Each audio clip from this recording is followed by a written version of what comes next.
It's Raimu, who's slow. It's Marissa, who's slow. It seems that the military parade held in Beijing is attracting a lot of attention in the world. That's right. It's no exaggeration to say that the sight of all the dictatorship, China, Russia, and North Korea, all appearing at the Tiananmen Gate, was a sight that caught the attention of the entire world. It's also worth noting that the Japanese Prime Minister and Prime Minister took the trouble to attend the event, which is being called the 80th anniversary of the Battle of Kosovo. In the midst of all this, did you know that there is a turning point in the war between Russia and Ukraine, which is at the forefront of our attention? What? Something like that is happening. Oh, maybe it will trigger a major change in this year's election. Tell me what on earth is going on. So this time, I'm going to explain the composition and content of the conflict that occurred in Crimea, focusing on the situation in Ukraine. Take your time. On August 30, 2025, something happened that would become a turning point in the war in Ukraine. It was Ukraine's first attack on the Crimean Peninsula, which is under Russian control, in southern Ukraine, using a new type of 3-inch human-powered cruiser missile. The new missile Ukraine has finally started using. I think it was the Flamingo. That's right. This missile was first unveiled on August 17, 2025. And is a long-range missile with a maximum range of 3,000 kilometers. As a result, it is possible to attack deep into Russia's interior, and it is expected to bring about a major turning point in Ukraine's defense strategy. A range of 3,000 kilometers is an incredible distance. Compared to missiles from other countries, it is a missile with a considerably long range. That's right. Before comparing it to missiles from other countries, let's first introduce the specifications of the Flamingo. Please. The Flamingo is about 12 to 14 meters long and its length is about 6 meters. It is said to have a projectile weight of about 6 tons and a warhead weight of about 1,150 kilograms. It has a maximum cruising speed of 950 kilometers per hour and is capable of a maximum follow-up flight of 4 hours. So the long range is what really stands out. That would be its biggest selling point. The Flamingo's maximum range of 3,000 kilometers is overwhelmingly longer than the US Tomahawk missile's range of approximately 1,600 kilometers and the UK Storm Shadow's range of approximately 560 kilometers. In addition, it is worth noting that the warhead weight exceeds 1,000 kilograms. The warhead of a Tomahawk missile weighs approximately 450 kilograms. The warhead of the Storm Shadow weighs approximately 400 kilograms. So it is expected to have high destructive power. Given that the warhead is approximately twice as heavy as that of other major missiles, it seems likely to have considerable destructive power. The drawback of Ukraine's drone attacks is that the destructive power of each individual shot is limited. But the fact that Ukraine can now manufacture this many missiles domestically will greatly expand Ukraine's tactical options. There is no doubt that this will happen. This missile was developed by a company called Firepoint, which was founded as a startup company by a group of friends from non-military fields such as game design and architecture after being attacked by Russia. What? A startup company has developed a missile with high performance that is comparable to that of other countries' missiles. Is that even possible? There are rumors that the UAE-based defense company Millennium Group may have been involved in the development of the Flamingo. This is said to be because the Flamingo bears a strong resemblance to the FP5 missile that Millennium is developing. It is possible that it was developed in collaboration with a defense company from another country. So Millennium and Ukraine had a good relationship to begin with? Yes, it seems that Millennium had been building relations with Ukraine even before the Russian invasion. In 2021, it signed an agreement with Ukrainian defense company Na Armor, and its unmanned ground vehicles are already in operation with the Ukrainian military. It seems that they have neither denied nor confirmed the involvement, but it is quite possible that the FP was used as a reference for the development of the Flamingo. I see.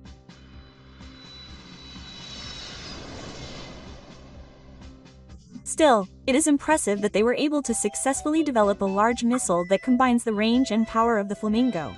It seems quite difficult even with technical assistance from a company from another country, but what made it possible was the inclusion of a turbofan engine and the design that prioritized cost efficiency and mass production.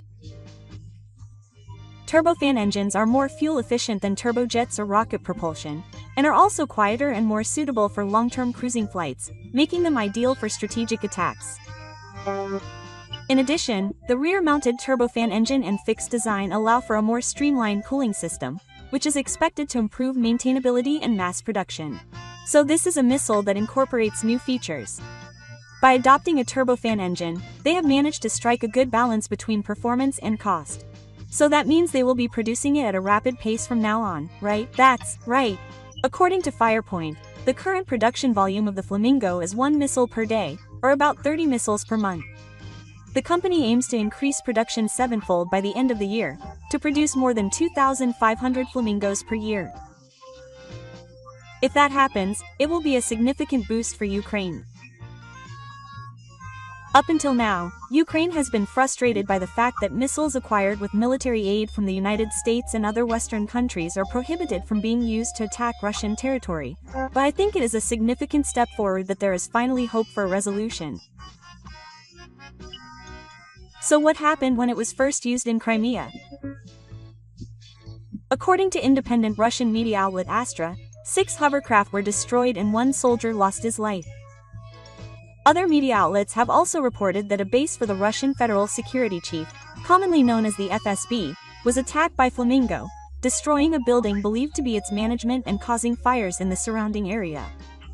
Furthermore, Ukrainian media outlet Militar-N has released a video purportedly showing Flamingo launching, and reported that satellite images have confirmed that a facility at an Fsb base was destroyed. If it's true that the Fsb's management was destroyed, it would have quite an impact. It would demonstrate to Russia its destructive power and system. That's right.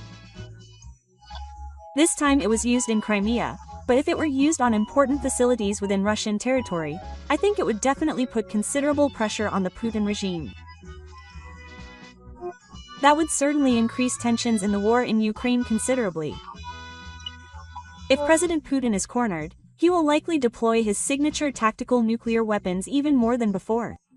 That's how much destructive power Flamingo has.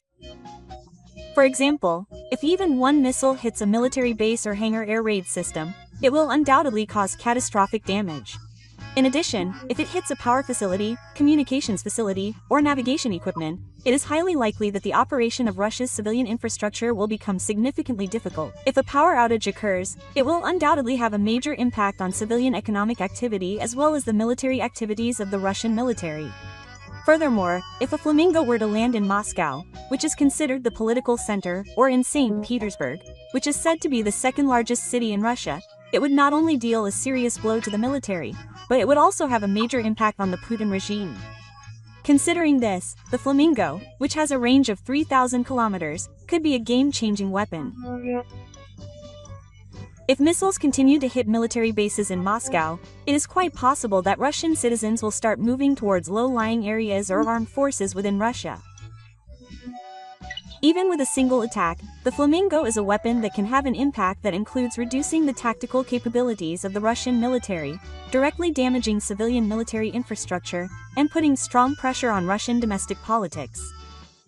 If this capability to manufacture 2,500 missiles per year is truly in place, it could really mark a major turning point in the war in Ukraine.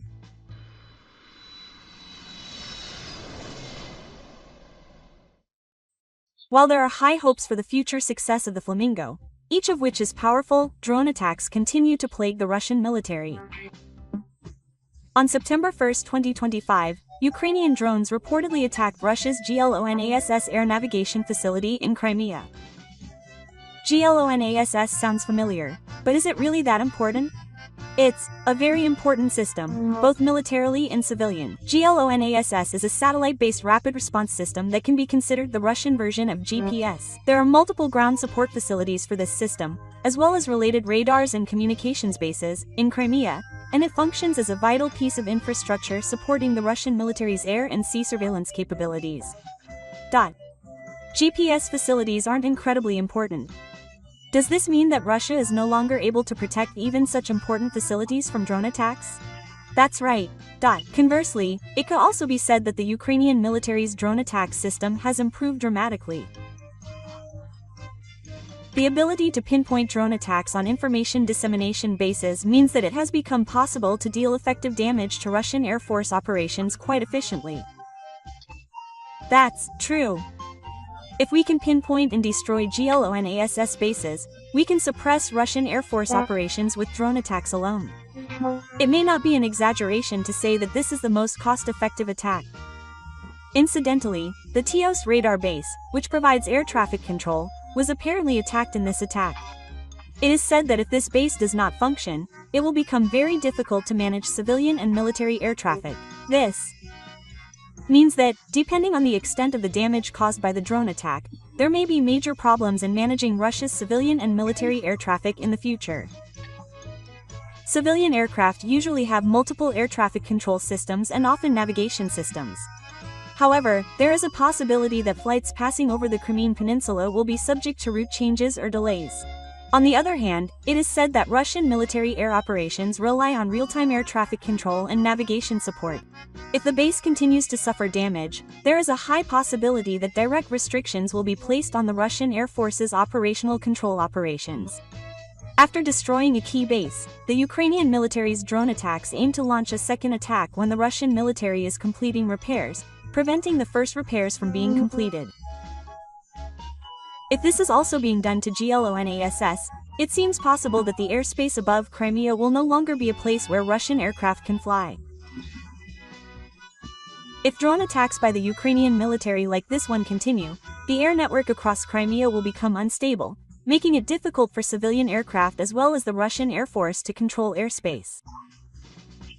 As if to scare away the situation, Ukrainian special forces have apparently succeeded in destroying the S-300 radar anti-aircraft system deployed in Crimea.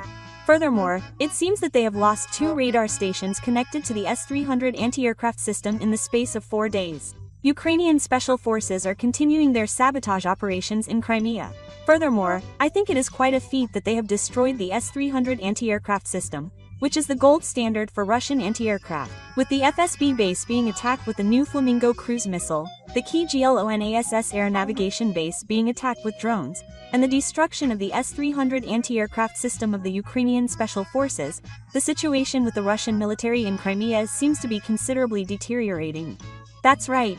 Above all, I think the most notable point is that a large-scale, multifaceted attack is being carried out. The diversity of attack methods and the multi-layered nature of the targets are becoming more apparent, and the attack areas are occurring simultaneously and over a wide area, so it can be said that the operation is being carried out in a way that will make it difficult to defend. And above all, with the addition of long-range missiles with outstanding destructive power to future attack methods, it will be interesting to see what new tactics will emerge. It seems that we will have to keep a close eye on future developments. Without further ado, there has recently been a movement on Chinese social media to stop traveling to Japan. Why is this a hot topic? It all started with a certain nuisance incident that occurred in Nara. A video of a Chinese tourist kicking a deer in Nara Park went viral on social media and caused an immediate uproar. Oh my gosh, why did you do that, dear? I'm sure it was just a tourist prank or something, but since deer are considered messengers of the gods in this area, it became a big issue for the locals. They certainly deserve to be mad. But why did the video go viral and the whole country started to think that Chinese people have bad manners, and in a sense, the whole country started to feel ostracized? But isn't that a bit of a stretch? It's just the actions of a few people. In the online world, a few things can quickly become the whole. And then more and more videos of people breaking etiquette while sightseeing kept appearing, adding fuel to the fire. I see. So that's why people started saying on Chinese SNS that people shouldn't go to Japan. Oh, and apparently there were a lot of posts saying people shouldn't go to Nara in particular, and it even became a trending topic. But it's amazing how Chinese netizens can spread so quickly. Chinese SNS is incredibly fast-moving. And when an influential person says something, it spreads like wildfire. But can you really call that a tourist boycott? On the surface, it may look like it, but the reality is a bit different. Anyway, it was all because of the deer incident. That's right. Another important thing is the existence of a certain man who started his activities in the wake of that commotion. Who are you talking about? Is this another weirdo? He's a former YouTuber. I feel like I've heard of him before. Things got even more complicated when he started his activities to protect the deer. What does it mean to protect the deer? Did he do something wrong? Well, he didn't do anything wrong, but now the story is even connected to politics. Huh? In politics? Actually, he used to get a lot of backlash for videos of himself eating fish at a supermarket and storming into a store without permission. Well, that's not completely out of line. He's an advanced level nuisance. Well, he got arrested and had his activities suspended because of that, but recently his character has changed completely. Did he structure his activities so that his character is different? In the summer of 2024, right after a video of a Chinese tourist kicking a deer went viral, he started his activities to protect the deer at Morocco Park. Huh, that nuisance YouTuber is now on the side of the deer? And it wasn't just a whim. He continued to pick up trash and ventilate the area almost every day. Then, in January 2025, he moved to Nara and started calling himself a patrolman in earnest. Wow, he's quite the man. Apparently, the citizens took him for granted, saying that he was doing things that even fairies wouldn't do.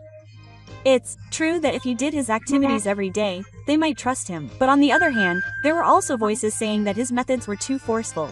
For example, he would expose tourists who didn't follow the rules in videos and warn them, or he would post them on social media and scold them. Yeah, that was effective, but some people might think it was too much. In fact, people on the internet said it was too scary and would cause a firestorm. But despite all that mixed reactions, it's true that his activities were effective and helped to raise awareness of tourists' manner violations. It's true that, if something spreads on social media, it can be a powerful way to warn people. In particular, the video of him stopping a child from giving a deer a drink of cola became a hot topic. Many people said, "How dare you do that?" There were kids doing that? Really? So, opinions that it was only natural to take a strong stance in order to protect the deer increased, and the debate spread not only in Nara but also nationwide. Who would have thought his name would be mentioned in a serious context?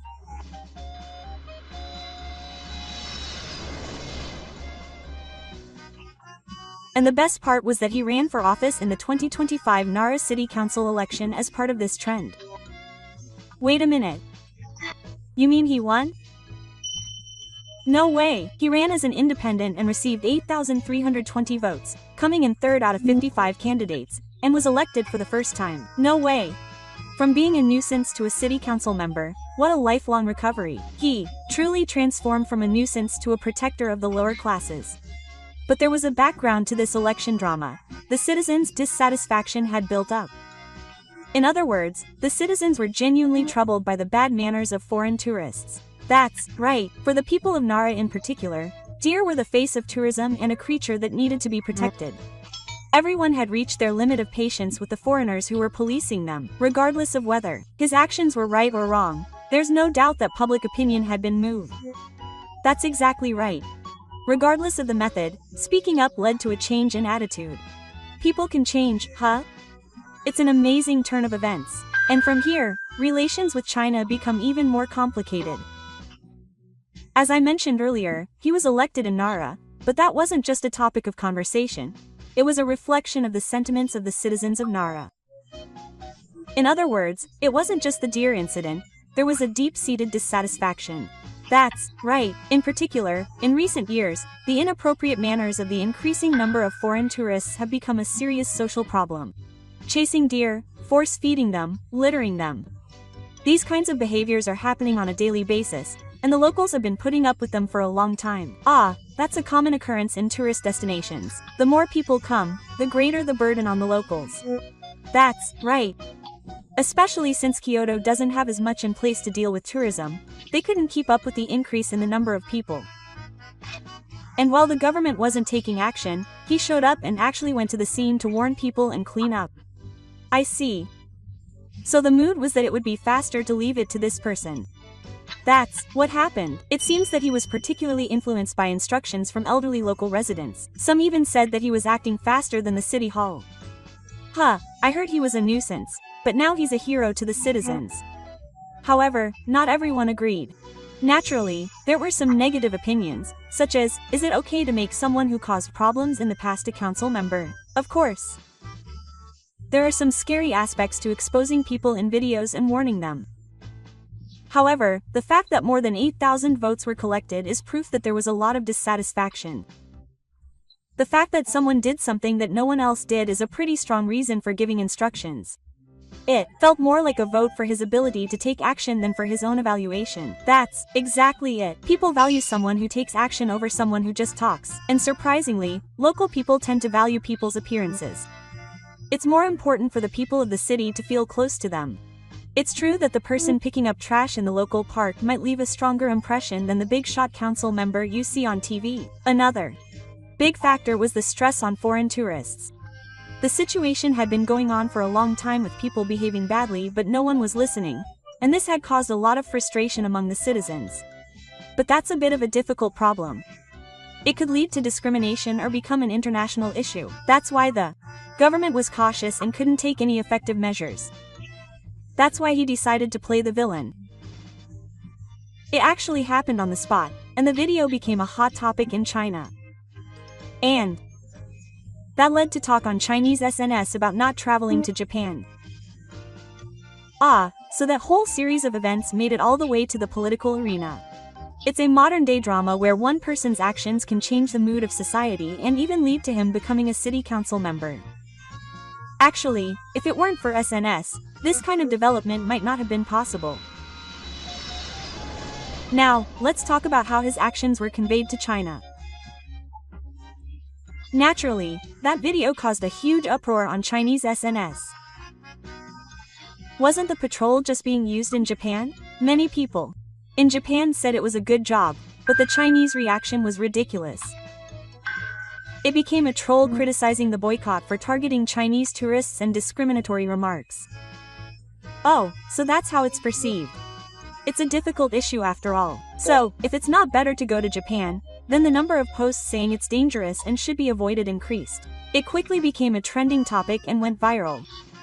What was meant to protect the deer ended up stirring up emotions for half a day. That's exactly right.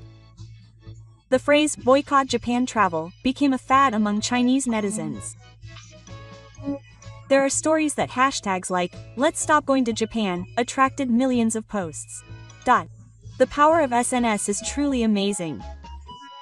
But here's where it gets interesting. The boycott movement is actually being welcomed in Japan.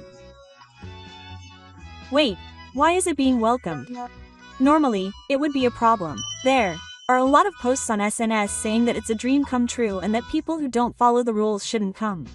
There are also many people saying that quiet tourist spots will return. In other words, the behavior of some tourists is really stressful for Japanese people. That's right. In particular, Nara and Kyoto have been plagued by ill-mannered behavior for years. Some people have said that their daily lives have been disrupted by the increase in tourists. Sure, sightseeing is fun, but it can be a nuisance for locals. His activities have brought these complaints to the surface, and people are now openly calling for a boycott. In fact, there are a lot of people who are happy that the tourists have stopped coming and things have become quieter. But isn't that a blow to tourism in Japan? That's the tricky part. Foreign tourists are important economically, but there are some areas that have reached their limit. Of course, locals would get annoyed if deer were kicked or people were making noise. In fact, in Nara, an ordinance was revised in April 2025, explicitly banning acts that would deter people. It is also said that his activities have influenced the debate on sexism. Some people say that it's unclear what the right answer was because that annoying YouTuber had such an impact that he changed the law.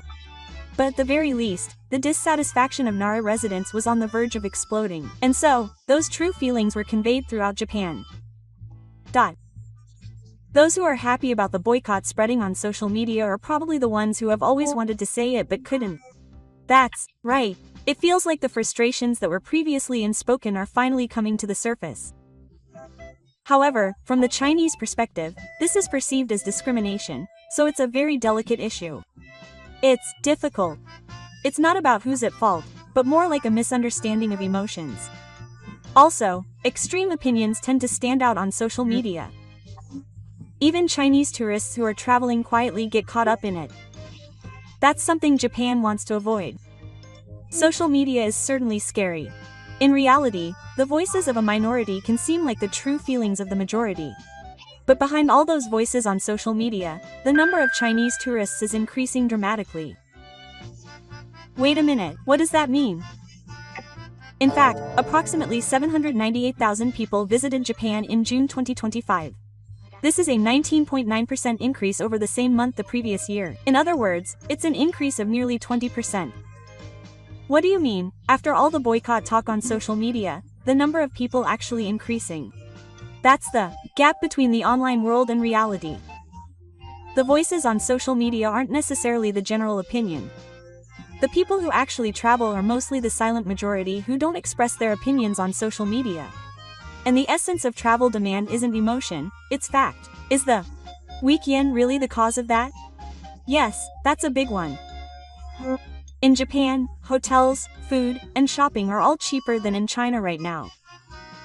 I see, it's true that no matter how much people complain on social media, there are probably a lot of people who would complain if they could travel at a good price. What's more, the cumulative total from January to June 2025 has already surpassed that of 2019, before the coronavirus pandemic. Furthermore, in July, there were 3.43 million foreigners visiting Japan. This is also a record high. Chinese people are particularly numerous. In other words, the boycott of Japan that spread on social media has had almost no impact on the actual travel market. So the fuss was just an online incident? That's right. Of course, some are affected, but many Chinese tourists prioritize the real benefits over social media. Does that mean that a minority has a loud voice but doesn't actually have that much influence? Yes. For example, there may be 100 people calling for a boycott, but hundreds of times that number are actually buying plane tickets to Japan. People don't announce their travel plans on social media. I see posts saying, "I went to Kyoto," but I don't think anyone would go out of their way to write about it. So the boycott that is portrayed on social media appears to be many times bigger than it actually is. That means that Japan needs to calmly look at the data and make a judgment. Yes, if you get carried away by your emotions, you lose sight of reality. Both tourism volume and politics are now too influenced by social media. That's why it's important to look at things in numbers, not just the opinions of the loudest voices. I heard the news that tourism has plummeted due to the boycott, but in reality, there was actually a tourism bubble. And behind that bubble, another serious problem has actually emerged. What's this time? Oversight and manners. The number of tourists has increased so much that local life is starting to fall apart. It looks tough. I'll listen carefully, so explain it clearly. Leave it to me. Now, I mentioned that the number of tourists is increasing, but at the same time, oversight is being declared. As the name suggests, it's a phenomenon where the number of tourists increases so much that local life can't function. Oh, you can't ride the bus in Kyoto, or there's traffic in Asakusa. Yes, that's exactly oversight. For example, in Kyoto, there are so many tourists during the morning rush hour that the locals are crying out in distress because they can't get to work. During the season, the buses are so full that locals can't get on, which is just normal. Isn't it ironic that locals can't live in tourist areas anymore? And that's not all. Littering, illegal smoking, and unauthorized photography. Violations of manners are also increasing in tourist areas, and the stress of the residents is reaching its limit. It's not just tourists. That's right. And as a result of such repeated acts, in April 2025, Nara Prefecture considered an ordinance prohibiting acts that would not be tolerated by the host. That's right. But conversely, that means that unless they went that far, the violations of etiquette would not have stopped. That's right. Furthermore, even though they don't name any specific country, for some reason the warning signs are often posted in Chinese only. This leads to people calling it discrimination and causing even more controversy. But if you trace it back to the root cause, isn't it because there were tourists who didn't follow the rules? That's true. Even if people say that warning signs in Chinese equal discrimination, if the actual rate of problems is high, then it's a matter of unavoidable response on the ground. Yeah, this is no longer a problem that can be solved by saying that it's mutual or cultural differences. So if local governments are stepping up their measures, they're introducing reservation-based parking and promoting park and ride to alleviate traffic congestion caused by the concentration of tourists. They also impose traffic restrictions during busy times. Park and ride means parking your car outside the park and taking the train or something, right? You know that well, don't you? That's exactly it. Meanwhile, in Kyoto, the keyword is to disperse tourism. In other words, they're promoting off-the-beaten-path spots like Tani and Ohara so that people don't concentrate too much on the famous Kiyomizu-dera Temple and Kinkakuji Temple. Oh, I've been seeing a lot of things like Inaba no Kyoto on SNS lately. That's right, that's also one of the strategies of the tourism director in Kyoto City. They're also using live cameras to show the congestion situation so that tourists can avoid the crowds themselves. But don't you think all of those are just temporary solutions? Well, that's true. The only real solution is to raise tourists' awareness of manners. There aren't actually that many people who break the rules with malicious intent. Most of them didn't know. They just did it because they've been okay in other countries. Yeah, that's certainly possible. Many people think that as long as they don't mean to do anything, they can do it. That's why it's important to have a system in place at airports, stations, and hotels to convey the rules through video and language. It's also necessary to post videos about Japanese manners on SNS so that people can gain a basic level of knowledge before traveling. Otherwise, both Japanese people and tourists will be unhappy. I see. The most important point in tourism these days is not just money, but whether or not you can respect culture. That's right, the era of simply chasing numbers is coming to an end. The question for tourism in the future is what kind of people we want to attract. Yeah, just hearing about it makes me realize that we're in an era where tourism is no longer just something to be grateful for. That's exactly it. That's why the keyword now is the idea of high-quality tourism. Instead of chasing numbers, we're shifting towards attracting tourists who understand Japanese culture and follow the rules. If we just get a lot of people coming and it ends up destroying local life and nature, then that's wasting the cart before. That's not it, it's about the content. But how can we select the rooms? Separate them by nationality or something? No, that's absolutely not okay. Separating them by country would be discrimination. What's important is action and understanding. For example, in response to the decline in the number of climbers on Mount Fuji, a system was introduced to limit the number of climbers per day from the 5th level onwards to 4,000. This was the first time in Japan that a limit was imposed on the number of climbers, and it's quite significant. Limiting the number of climbers. Mount Fuji used to be an image that anyone could climb, but until now. But the trash problem and the congestion on the hiking trails had reached their limit. That's why they're trying to maintain the quality of tourism by requiring advance reservations and charging 2,000 yen for each mountain entry. There's a possibility that similar restrictions and guidelines will be introduced in Nara and Kyoto in the future. It's true that overly crowded tourist destinations are a loss for both parties. Visitors aren't satisfied, and residents are inconvenienced. That's why decentralization is becoming important. People are not only being directed to famous spots, but also to small local tourist destinations and areas rich in nature.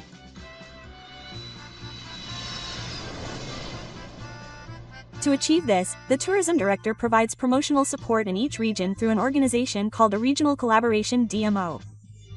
What is an organization that acts as a destination, management, and organization to properly manage and develop tourism value. It's like a tourism producer, so to speak. It's reassuring to have a tourist destination with a producer. Furthermore, advanced education is also important for high-quality tourism. For example, guidebooks distributed at airports could be translated into other languages, and videos on etiquette could be shown in hotels to raise awareness. That sounds good. It's easier to remember if you watch a video, right? Of course, not everything will go well, but Japan is now entering a phase where it's seriously considering the quality of tourism. Protecting the lives of local residents while also allowing foreign tourists to enjoy themselves. That's the balance that will be the challenge for future tourism in Japan. Yeah, I think so too. Tourism that's not just about spending money, but also about connecting with people's hearts, might be the true meaning of a good trip. That's right. That's why I think this series of events that started with his scandal has become an opportunity for Japan to reconsider tourism. Creating a future where foreigners can enjoy themselves, rather than excluding them. That's the most important vision. This is an era where we use the wisdom of coexistence, not emotions. Isn't tourism where everyone, both Japanese and tourists, can feel comfortable the best, right? Let's enjoy our trip while following the rules. That's all for the explanation. Was it easy to understand? So, if you enjoyed this video, please subscribe to the channel. Thank you for watching. Come back and relax again.